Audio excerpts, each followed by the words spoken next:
Todos, vamos a dar inicio a la clase. Hoy día vamos a conversar sobre la placenta, el líquido amniótico y el cordón umbilical. Estructuras muy importantes y que vamos a tener que ir estudiando porque depende de ese estudio el resultado final de la atención del parto y del control del embarazo. Empezaremos con la placenta. La placenta viene a ser una estructura de la cual depende el feto, depende para su normalidad, para su vida intrauterina, y si la placenta no está completa, íntegra, si no tiene una capacidad funcional, va a ser muy difícil el desarrollo intrauterino. La placenta al llegar a la madurez va a tener una forma discoide, ya lo vamos a ver tanto en la simulación, en el laboratorio, como también en las salas de partos. Las medidas aproximadas son de 18 a 20 centímetros de diámetro aproximadamente, con un peso que oscila entre 450 y 600 gramos. Es decir, tiene un peso importante. Es más gruesa al centro en relación a la periferia. Esa es la placenta, ¿no? La placenta, decíamos, es muy importante para el desarrollo de la vida intrauterina del feto. La placenta es un órgano formado por tejidos maternos y fetales. Esto es muy importante. No es que tenga solo una participación materna y o fetal por separado, sino que participan tejidos maternos y fetales. Y además de las funciones estructurales de fijación, tiene funciones nutricionales. Es decir, el feto se nutre a través de la placenta, los alimentos que pasan de la sangre materna hacia el feto. Además, tiene funciones respiratorias. La placenta recibe oxígeno de la sangre materna y a su vez también a través de los vasos placentarios se eliminan CO2 hacia la sangre materna. Tiene funciones excretorias y tiene funciones endocrinas. La placenta es un órgano complejo que va a cumplir con estas características. En su desarrollo hay varias etapas. Tenemos la etapa prelacunar, que va entre el día 6 al día 9, en la etapa lacunar, que va entre el día 9 al día 13, una etapa de desarrollo vellocitario, que es muy importante, y luego se constituye una placenta madura.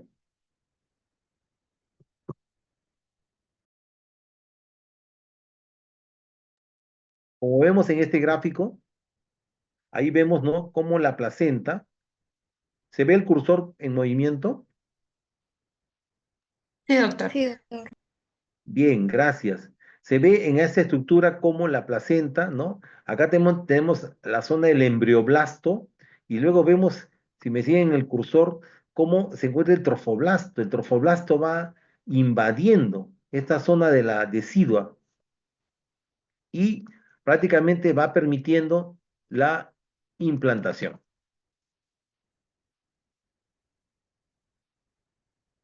Al final de la segunda semana del embarazo, van a comenzar a formarse las llamadas vellosidades primarias, que son la consecuencia de una proliferación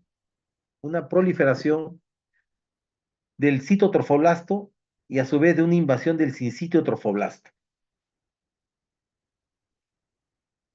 Entre los días 16 a 21 del embarazo, las vellosidades primarias son invadidas por lo que se llama el mesodermo extraembrionario y se transforman en vellosidades secundarias. Estas vellosidades secundarias, a su vez, van a ser las que van a cubrir toda la superficie del saco coriónico. Para el final de la tercera semana, el mesénquima de estas vellosidades secundarias comienza a vascularizarse y se transforman en lo que se denominarán vellosidades terciarias. Es el desarrollo vellocitario de la placenta. Cuando terminamos la cuarta semana de embarazo, estas vellosidades terciarias ya recubren todo el corio. Y dentro de esto el citotrofoblasto avanza y sobrepasa al sincitotrofoblasto y se une a los tejidos maternos.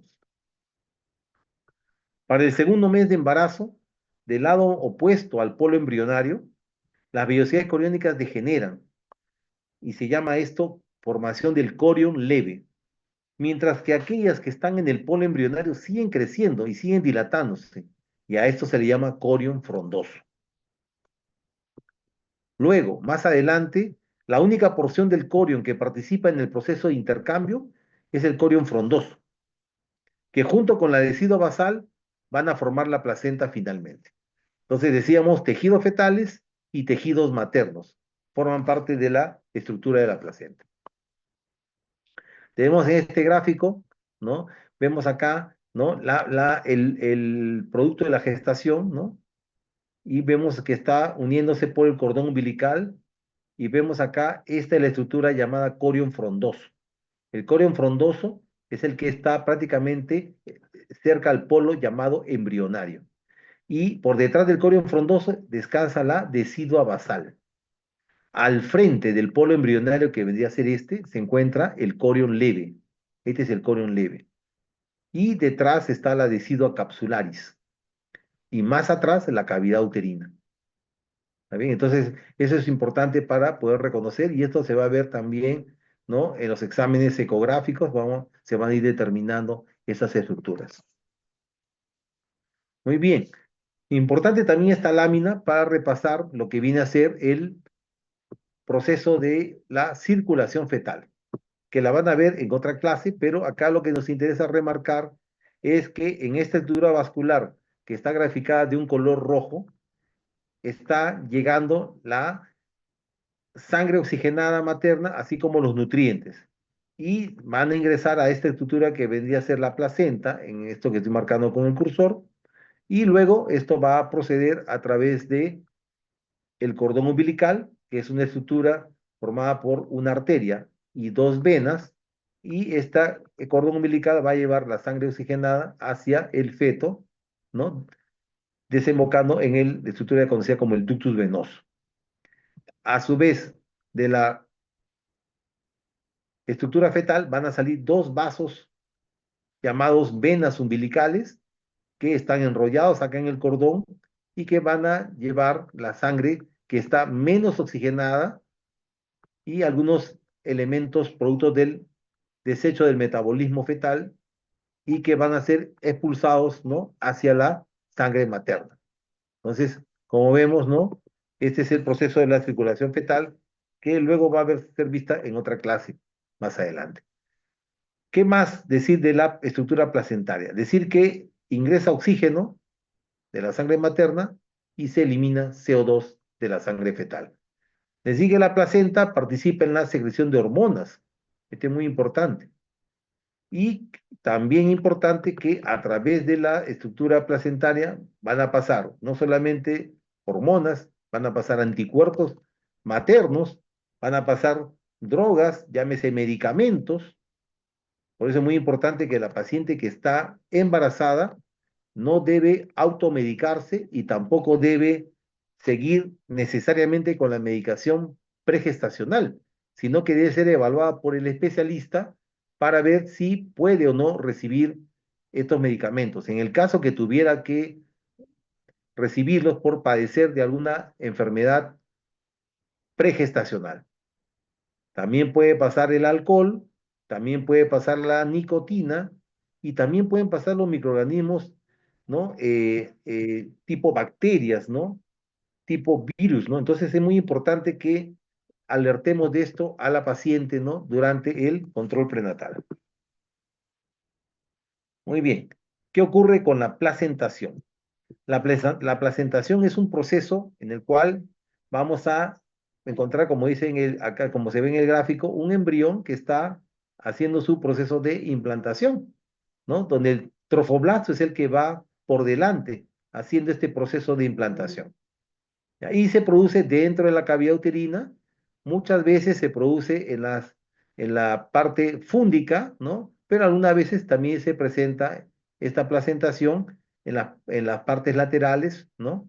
Entonces, eso va a ir variando. Y esta invasión trofoblástica empieza con una fase en la cual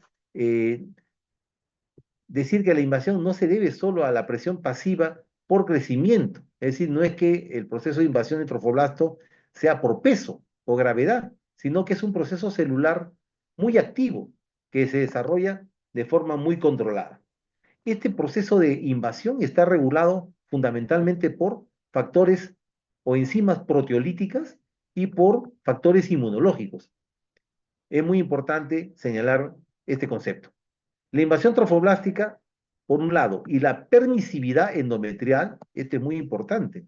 Es decir, el endometrio permite esta invasión. Es decir, tiene una tolerancia inmunológica que permite que células extrañas a las células maternas ingresen dentro de su tejido. Son los principales determinantes de la implantación.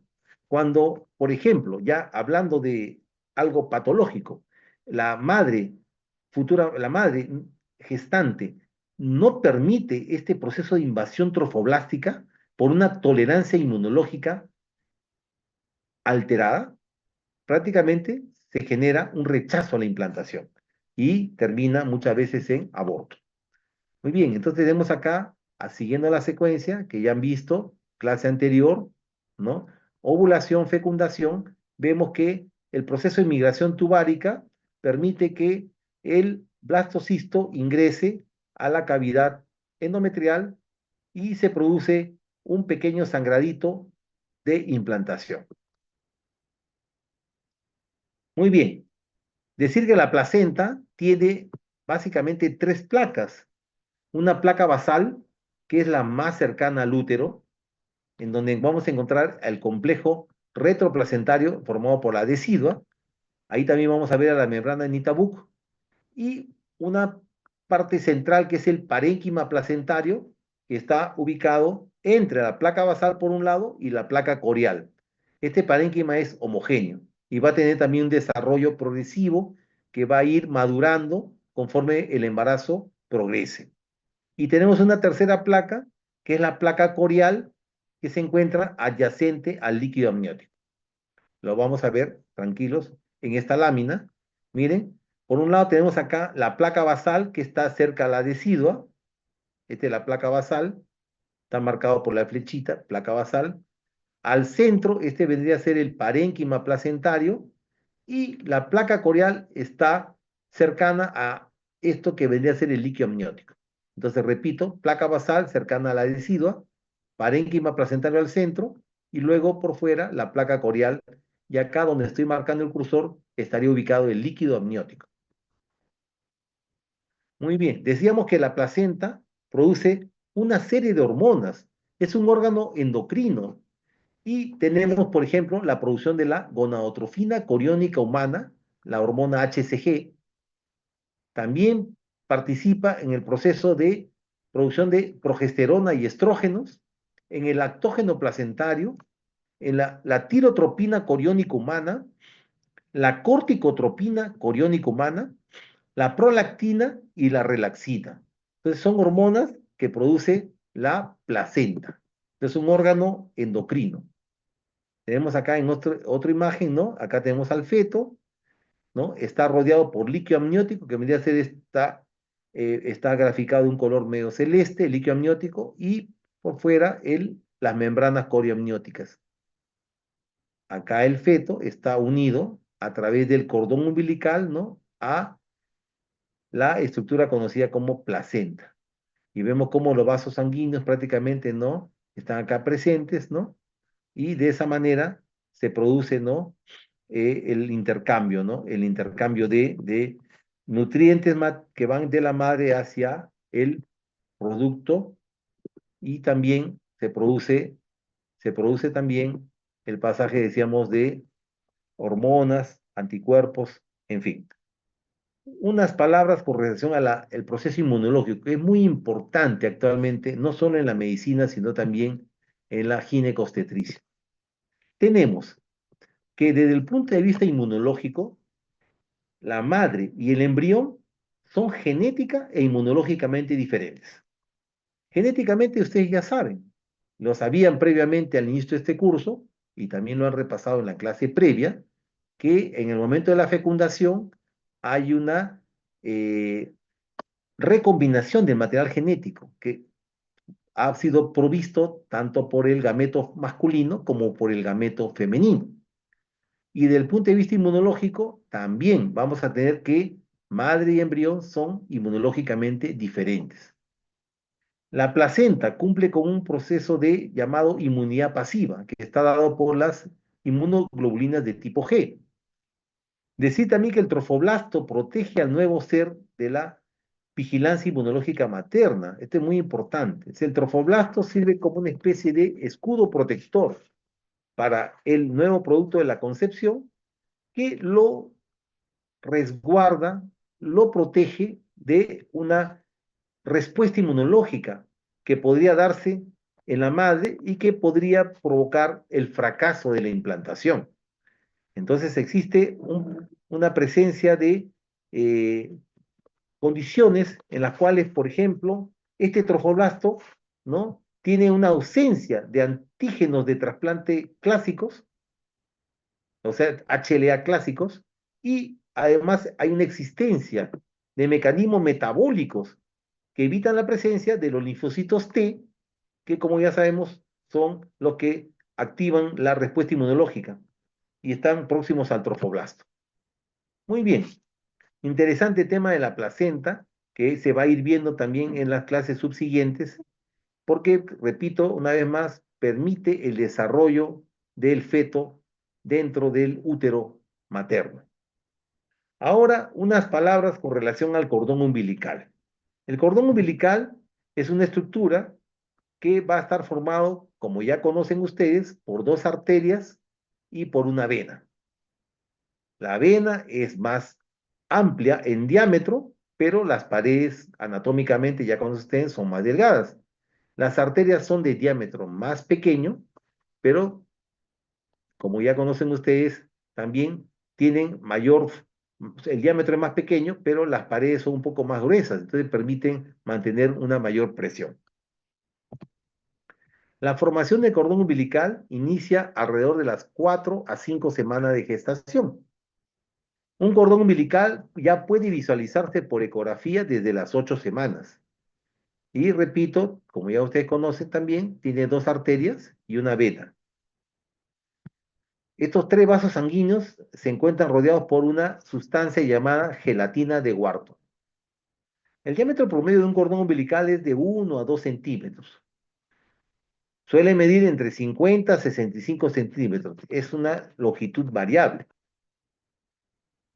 Por definición, el cordón umbilical permite al feto estar conectado con la placenta y recibir, decíamos, nutrientes y el oxígeno que vienen a través de la sangre materna. El cordón umbilical también elimina sustancias tóxicas que el feto va a producir, producto de su metabolismo, y obviamente se eliminan hacia la sangre materna.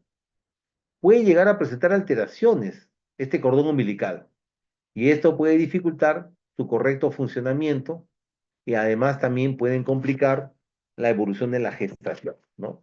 Este es muy importante reconocer. Entonces vamos a ver estas imágenes y podemos ver acá en la flecha de color rojo, se está señalando un cordón en un corte transversal. Vemos en la parte inferior una cavidad de un mayor diámetro, esta es la vena, y arriba dos estructuras más pequeñas de menor diámetro son las arterias. Entonces, están rodeadas por líquido amniótico, que es de un color, en este color se ve oscuro, y eso nos representa cómo podría ser un cordón umbilical. El cordón umbilical presenta la vena, que es la encargada de transportar la sangre oxigenada hacia el feto, desde el lado materno.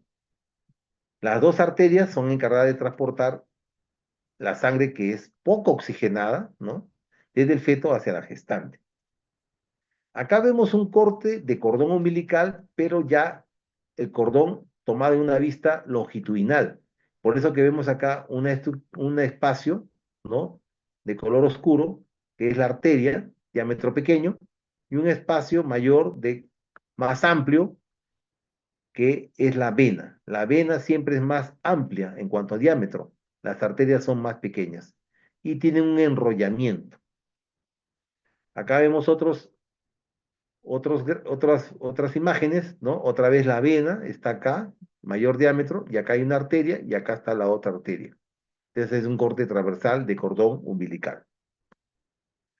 Muy bien, les decía que el cordón umbilical se visualiza por primera vez a las 8 semanas de amenorrea, y en este momento la longitud del cordón umbilical se dice que es similar a la longitud corona-nalga.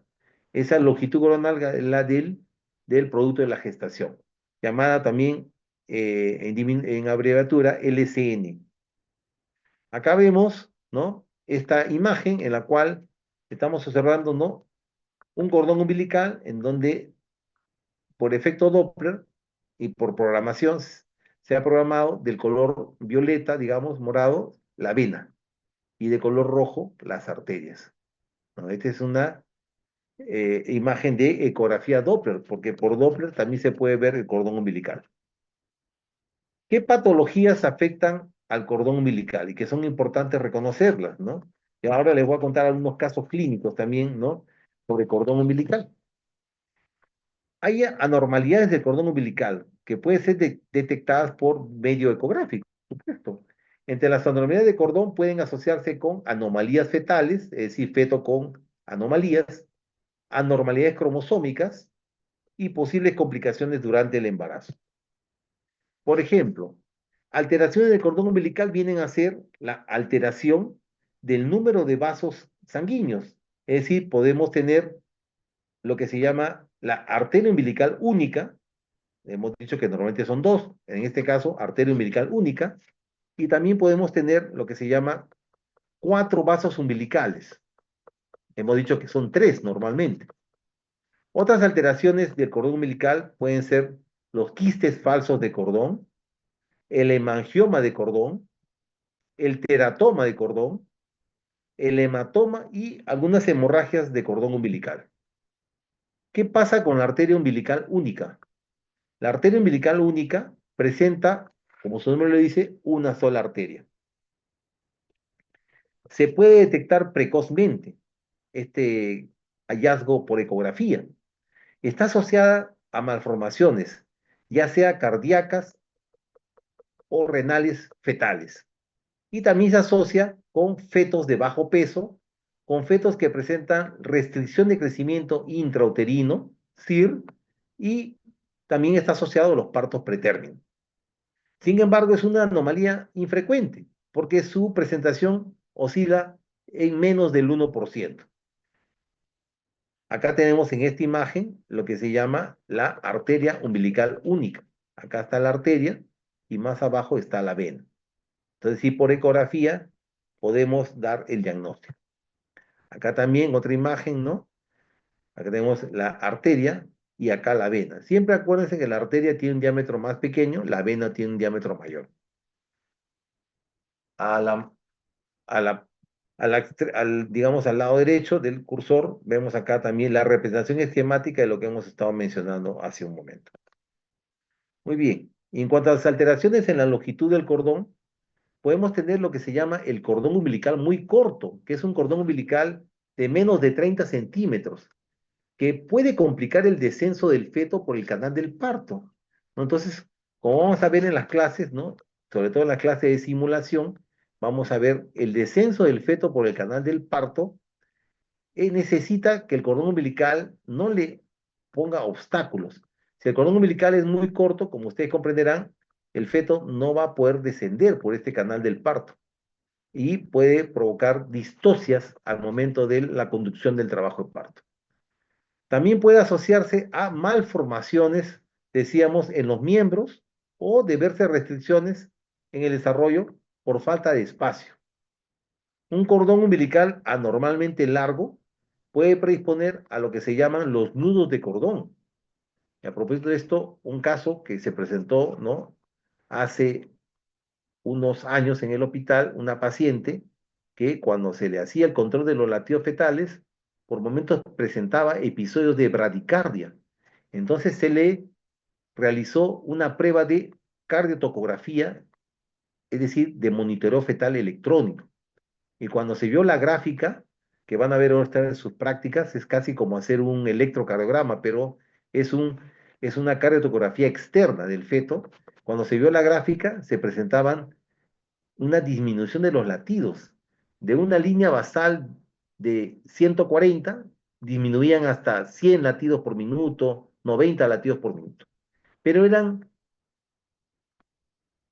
irregulares, es decir, no eran continuos esta presentación de desaceleraciones. Pero conforme iba avanzando el trabajo de parto, se presentaban más frecuentemente las desaceleraciones. Y luego no avanzó el trabajo de parto, no progresó y pasó a una operación cesárea.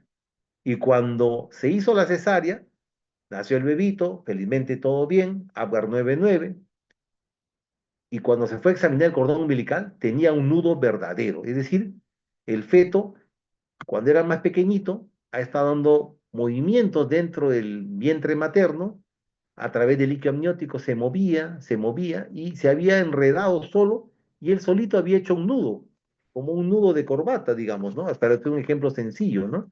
Y entonces, esto, conforme iba creciendo el feto y al desencadenarse las contracciones de trabajo de parto, se estaba traduciendo como una disminución de los latidos, porque cuando el feto descendía, cuando venía la contracción, se ajustaba ese nudo y provocaba episodios de bradicardia.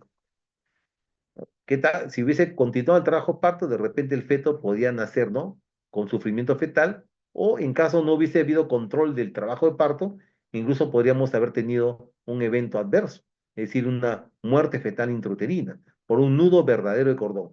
Eso se refiere a los nudos de cordón, que pueden ser verdaderos o nudos falsos. También pueden presentar circulares de cordón. ¿De qué significa? El circular de cordón es como que el feto tiene el cordón umbilical que le da vuelta a través del cuello, a través de las extremidades superiores, inferiores, a través del tórax, a través del abdomen, es decir, le da vuelta alrededor de su cuerpito. Entonces, eso es el circular, ¿no?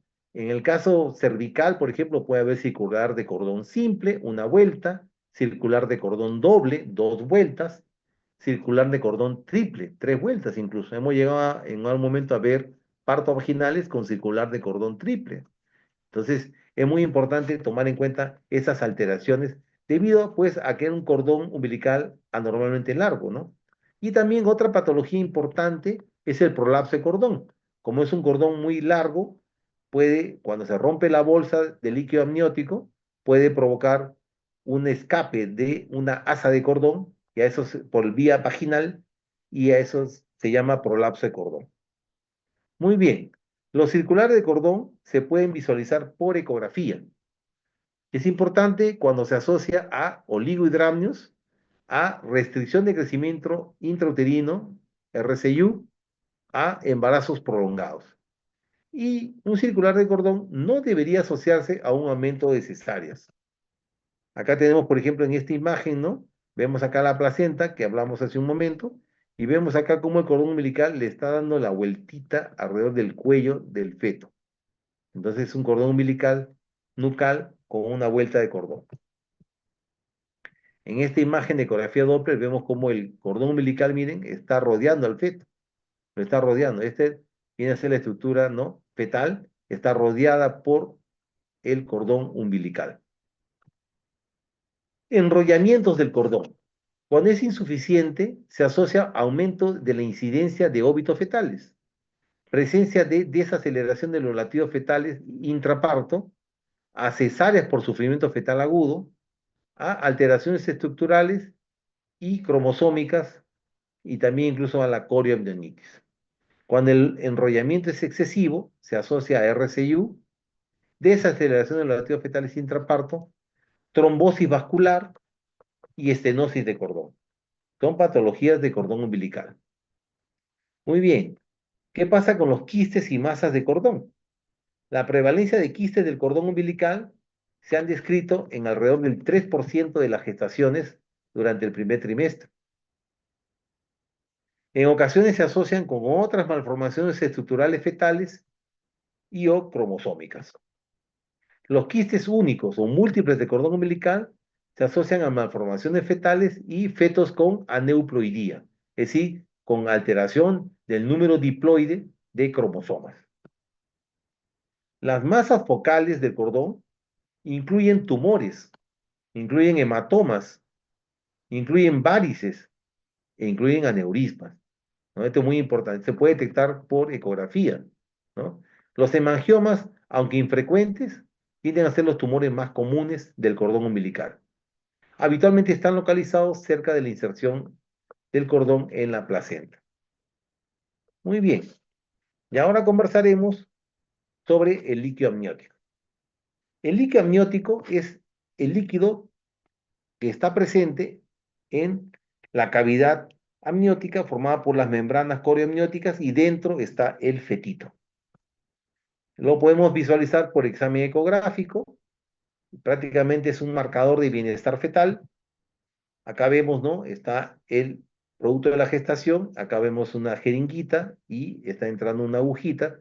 Esto se llama amniocentesis, que es una prueba para extraer líquido amniótico. Tiene sus indicaciones, por supuesto. ¿Cuáles son las características del líquido amniótico? En situaciones normales, su aspecto físico es de un color claro, sobre todo cuando está a término la gestación. A veces ligeramente opaco, blanco grisáceo o ámbar. Su olor es semejante al del hipoclorito de sodio. Tiene un olor bien peculiar. La densidad es de 1007 aproximadamente y su reacción es ligeramente alcalina. Tiene un pH que fluctúa entre 7.0 a 7.3. Su volumen es de 300 centímetros cúbicos aproximadamente al momento del parto, es decir, con una gestación a término que ya está en trabajo de parto. 300 mililitros. Acá vemos cómo sería el líquido amniótico, está dentro de la jeringa. ¿Y cuáles son las funciones del líquido amniótico? Tiene funciones muy importantes.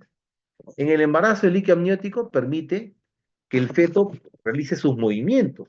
Además, ejerce el mecanismo de amortiguación sobre las paredes uterinas. ¿Se imaginan? Cuando no hay líquido amniótico, el feto está como aplastado por las paredes uterinas. Pero al tener líquido amniótico, le hace como una especie de amortiguamiento, haciendo que los movimientos del feto también sean indoloros para la madre gestante. Protege al feto contra golpes o traumatismos externos. Este es muy importante. Impide la compresión del cordón. Es decir, que cuando no hay líquido amniótico, es decir, hay oligohidramnios, puede haber más casos de compresiones de cordón que provoquen desaceleraciones de los latidos cardíacos fetales. Y al momento del trabajo de parto, también es importante el líquido amniótico porque va a permitir o facilitar que el feto se acomode dentro del canal del parto, ¿no? Esta es una agujita que es la que usamos para hacer la amniocentesis. ¿Cuáles son las funciones del líquido amniótico?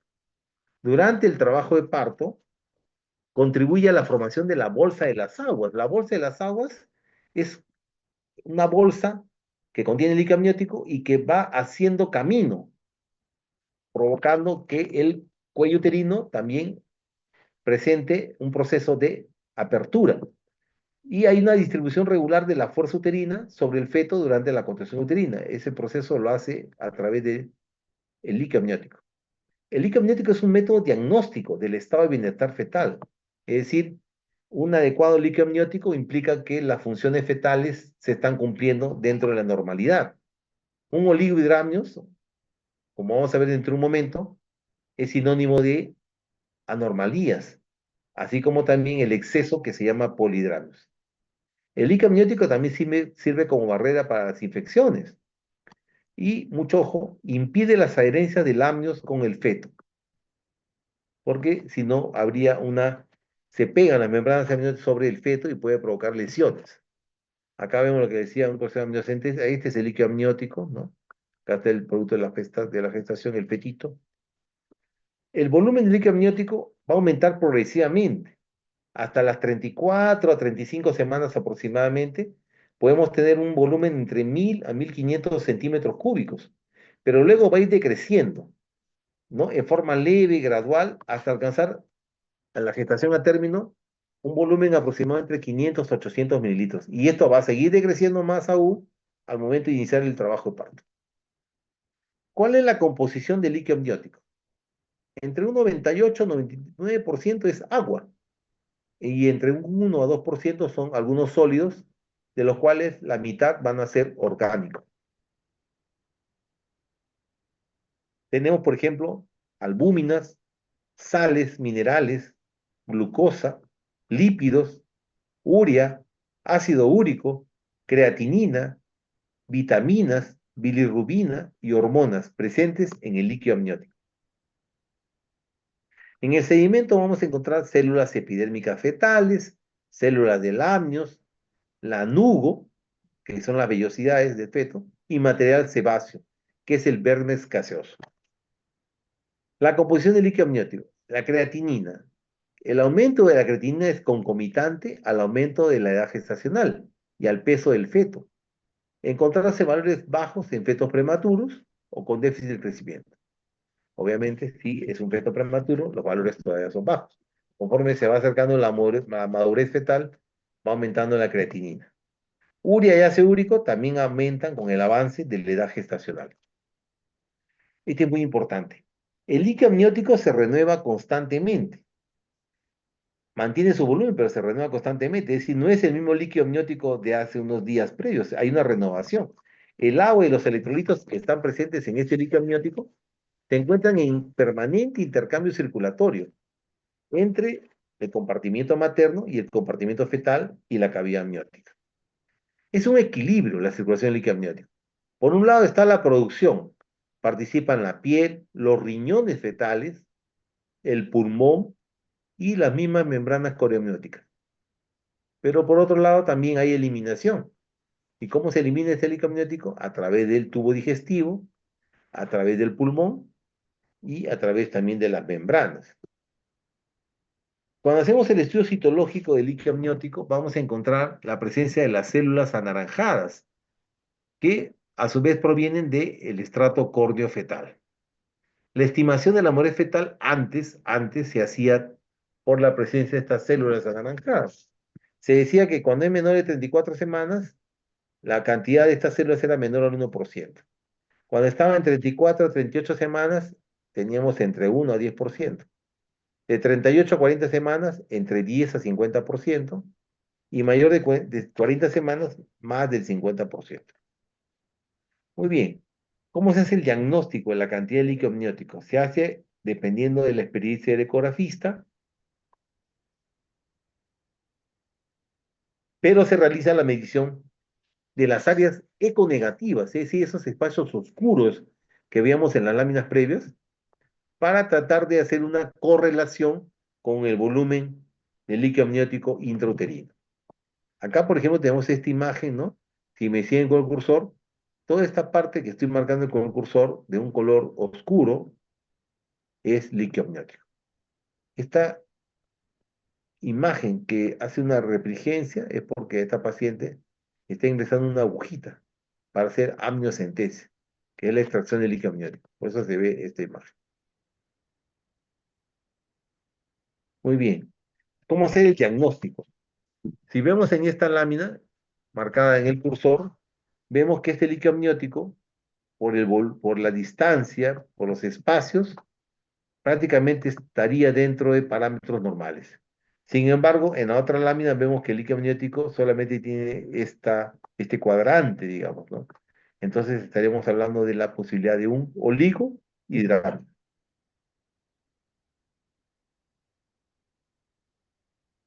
El diagnóstico se hace en base a lo que se conoce como I de índice, L de líquido y A de amniótico, es decir, índice de líquido amniótico.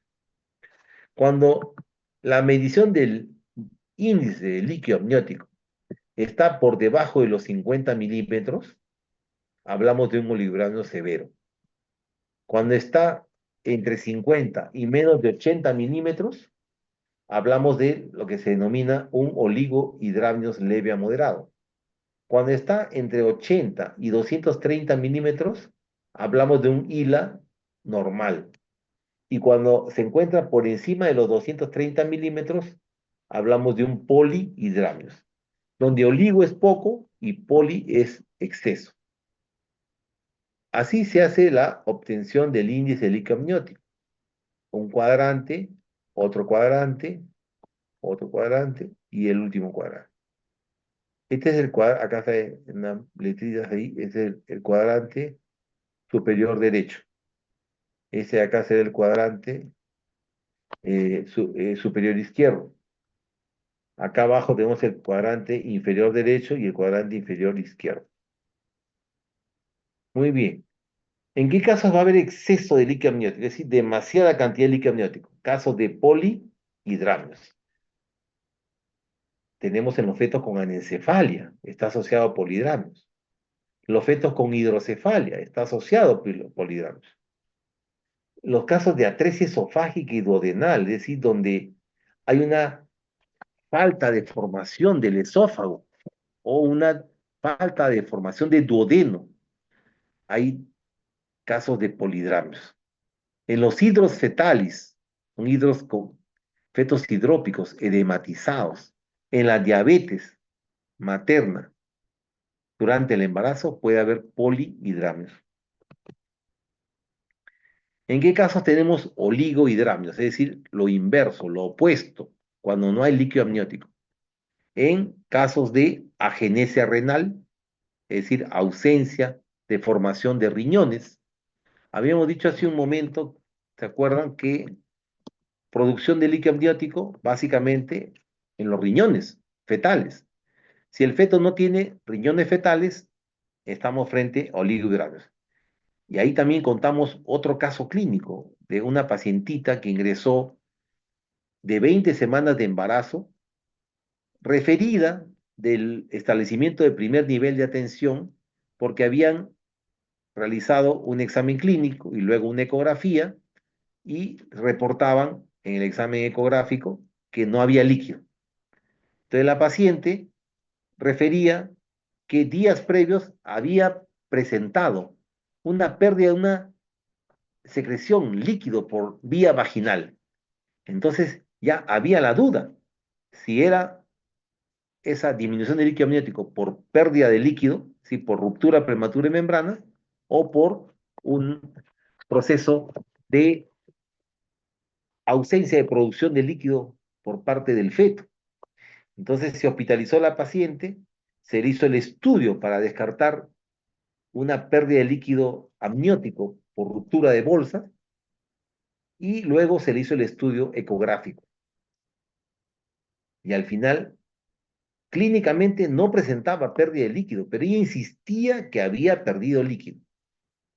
Entonces la ecografía, como van a ver ustedes en sus clases posteriores, cuando no tiene líquido amniótico el feto, la transmisión de los eco, de, lo, de los, de la ultrasonografía es difícil de precisar, entonces no se podía concluir. Entonces este fetito fue sometido a una resonancia magnética. En la resonancia magnética se comprobó que el feto no tenía riñones, es decir, que había una agenesia renal. Muy bien, seguimos.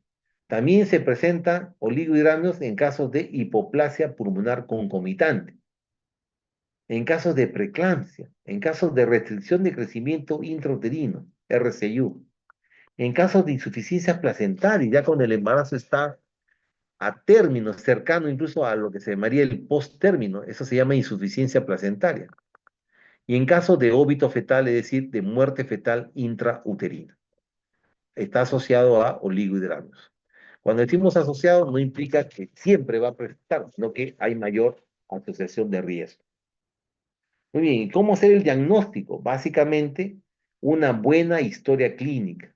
Es decir, tenemos que hacer una buena anamnesis, antecedentes, factores de riesgo, y luego continuar con un examen clínico.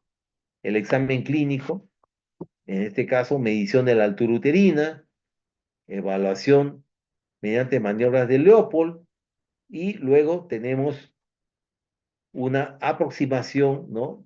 del diagnóstico por vía examen clínico, para luego concluir con un examen de ayuda diagnóstica que puede ser una ecografía obstétrica, una ecografía morfológica fetal, en algunos casos pacientes con problemas cardíacos, una ecocardiografía, complementar a veces con una ecografía Doppler y finalmente una resonancia magnética, ¿no?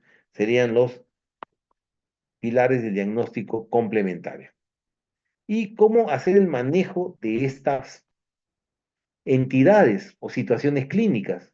Tendríamos que tener que decir que el manejo va a depender de la patología específica. Es decir, no es lo mismo un manejo de oligohidramios por ruptura prematura de membranas que un manejo de oligohidramios por anomalías fetales, tipo agenesia renal. Es muy importante en el manejo determinar con precisión la edad gestacional.